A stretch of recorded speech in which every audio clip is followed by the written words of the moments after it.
পেশা শুধু ওই ব্যবসায়ী করতো না, ও অফিসে ওইগুলো কর্মকাণ্ড করতো। আমি সবাইকে তাড়িয়ে দিয়ে ওই মেয়েটার সাথে একা একা অফিস করে।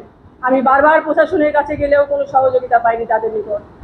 প্রিয় দেশ ও জাতির বিবেক ভাই ও বোনেরা আমার, আসামি মোহাম্মদ সাজ্জাদুল করিম শাহীন, এই যে আসামি মোহাম্মদ সাজ্জাদুল করিম শাহীন, পিতা মৃত শাবলু মিয়া, সাং চণ্ডীহারা নিমারপাড়া, থানা শিবগঞ্জ, জেলা বগুড়া।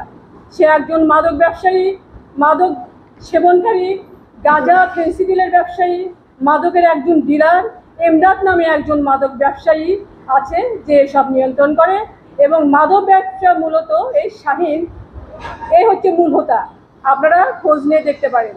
2016 সালে এই এমদাদ আর্ম পুলিশ ব্যাটালিয়নের হাতে নীল কালারের 3টি ড্রাম সহ মাদক নিয়ে ধরা পড়ে যখন শাহীন ছিল আড়ালে। পরে 2018 সালে শাহীন গোবিন্দগঞ্জ 1 বস্তা গাঁজা নিয়ে ধরা পড়লে ওর বাবা প্রশাসনের হাত থেকে তাকে ছাড়িয়ে আনে। ওর ভাষ্য মতো ও যেসব বড় গলায় বলে বেড়াইতো, আমার সামনেও যেটা সরাসরি বলতো, ডিআইজির কথা শুনলে যেন সবাই ভয় পায়, সে ডিআইজি মিলন ও ডিআইজি মোয়াজের কথা সবসময় বলতো। প্রিয় কলম সৈনিক ভাই ও বোনেরা, এই শাহীন একজন সিন্ডিকেট ভেকু ব্যবসায়ী। এর সঙ্গীয় লোকজন সহ শিবগঞ্জ থানায় অবৈধভাবে বালু ও মাটির ব্যবসা করে কোটি কোটি টাকা ইনকাম করেছে। অবৈধভাবে বালু ও মাটির ব্যবসায় নিজস্ব ট্রাক ড্রাইভারের নামে, যে ট্রাক ড্রাইভারের নাম মামনুর রশিদ, তার নামে মামলা হয়ে সে 2 মাস জেল খেটে এখনও সেই মামলা চলমান আছে। বিভিন্নভাবে ট্রপিক্যাল হোমস লিমিটেড ও আমার স্বামী ডাক্তার রেজাউল করিম সান্নার অমরাপুরি রিসোর্ট শিবগঞ্জের জায়গা জমি ক্রয়ের নামে লাখ লাখ টাকা আত্মসাৎ করেছে। পরে নতুন করে ধ্বংস করার জন্য ট্রপিক্যাল হোমস লিমিটেড বগুড়া শাখা অফিসের উপর নজর করে।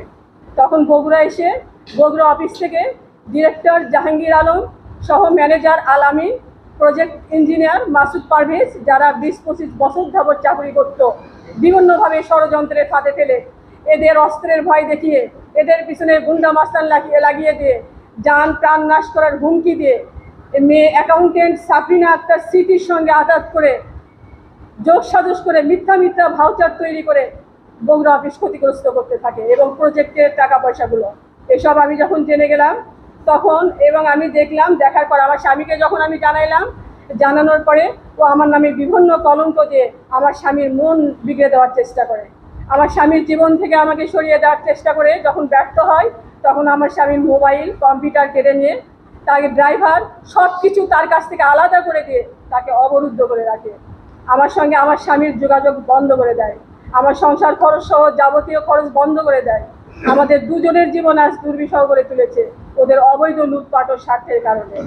বগুড়ার সাবেক ওসি সাহান অলিউল্লাহ ও সাবেক এসপি সুদীপ কুমার সহ মোটা অঙ্কের টাকার বিনিময়ে তাদের সহযোগিতায় আমার উপর চরম নির্যাতন করতে থাকে।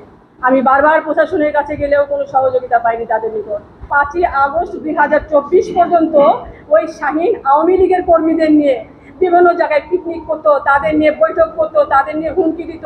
এখানে মতিন সরকারের ছেলেপেলের হুমকি দিত, লিটন পোদ্দারের ছেলেপেলের হুমকি দিত। আমি লিটন পোদ্দারের সাথে একদিন কথা বলেছি, মতিন সরকারের সাথে কথা বলেছি যে আপনাদের নামে আমাকে এইভাবে হুমকি দিচ্ছে কেন, আপনারা নাকি আমাকে মেরে ফেলবেন, ওদের কানেও আপনারা জিজ্ঞেস করে দেখেন আমি বলেছি কিনা। ঠিক 6 তারিখে, 5 তারিখের পর ঠিক 6ই আগস্ট 2024-এ ও করলো কি, আওয়ামী লীগ থেকে সরাসরি বিএনপিতে গেল। বিএনপিতে গিয়ে এই যে বগুড়া ট্রাফিক্যাল অফিসের যে অফিসটা আছে, বিশাল একটা স্বেচ্ছাসেবক যুব দলের একটা প্যানা টানাইলো। এবং তারপর থেকে আমি যেটা শুনলাম, এই বগুড়া অফিসে, দত্তবাড়ি, ঝাউতলা, তারপর শিবগঞ্জ থানায় ও বিভিন্ন জায়গায় বিএনপি মানে নেতাকর্মীদের নিয়ে ও এখন মিটিং করে, তারপরে বিভিন্ন ধরনের মানে ওদের সাথে আঘাত করে এবং বিএনপির বলে এখন পরিচয় দেয়। 5 তারিখ পর্যন্ত ছিল আওয়ামী পরিচয়, 6 তারিখ থেকে হয়েছে বিএনপির পরিচয়। আমার প্রশ্ন যে সবাই সব কিছু ওপেনলি জানার পরেও, দেখার পরেও বিএনপি নেতাকর্মীরা তাকে এইভাবে আশ্রয় প্রশ্রয় দেয় কীভাবে? পেশা শুধু ওই ব্যবসায়ী করতো না, ও অফিসে ওইগুলো কর্মকাণ্ড করতো। আমি সবাইকে তাড়িয়ে দিয়ে ওই মেয়েটার সাথে একা একা অফিস করে। দেখেন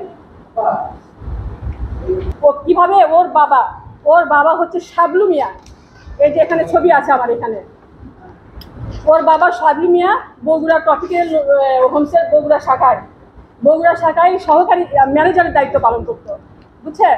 আর অমরাপুরি যে রিসোর্টটা আছে ওখানে জায়গা জমি কেনা বেচা এগুলো দেখাশোনা করতো, এগুলোর দায়িত্বে ছিল। তারপর যখন করোনার ভিতরে ওর বাবা মারা যায়, ওর বাবা মারা গেলে তখন শাহিন তো 5 পর্যন্ত পড়াশোনা বেশি নেই, ও অন্ধ্রাপুরিতে আগে বদলি চড়াইতো। ওর বাবা মারা যাওয়ার পর ওর দায়িত্বটা ও নিয়ে নেয়। ও দায়িত্বটা নিয়ে দেখাশোনার কথা বলে ওইখানে মূলত দেখাশোনা করতো বগুড়া না, মানে ঢাকা কেন্দ্রীয় অফিসের ডিরেক্টর জাহাঙ্গীর আলম আর বগুড়া অফিসের যে প্রজেক্ট ইঞ্জিনিয়ার মাসুদ পারভেজ এরা সবসময় দেখাশোনা করতো। কিন্তু ও বললো কি ষড়যন্ত্র করে ওদের নামে ক্লেম যে বিভিন্নভাবে তাদেরকে প্রাণনাশের হুমকি ধামকি গুন্ডা মাস্তান লাইলে দিয়ে তাদের সবাইকে তারায় এখন ওর হাতে নিয়ে নিচ্ছে। এখন ও ইচ্ছা মতো জায়গা জমি কেনার নাম করে, ইচ্ছা মতো ওইখানকার নাম করে বিভিন্ন ভাউচার তৈরি করছে। স্থানীয় লোকদের কাছ থেকে জমি কিনে আমার সাহেবের কাছ থেকে ট্রপিক্যাল হোমস থেকে টাকা ঠিকই নাই, কিন্তু যারা বিক্রেতা তাদের কাছে আপনারা স্থানীয় এলাকায় গেলেই জানতে পারবেন, বলতে পারবে। কেউ যদি পরীক্ষা করে বের করতে পারে এগুলো এডিট করা, আমাকে যে পানিশমেন্ট দেবে আমি মাথা পেতে দেবো, এগুলো কি এডিট করা? সারাক্ষণ আমি ছিলাম আমার হাজবেন্ডের মেডিসিন, আমি ছাড়া উনি এক মুহূর্ত অসুস্থ থাকতেন না, আমাকে সরাই দেওয়ার পর উনি অসুস্থ হয়ে গেছে।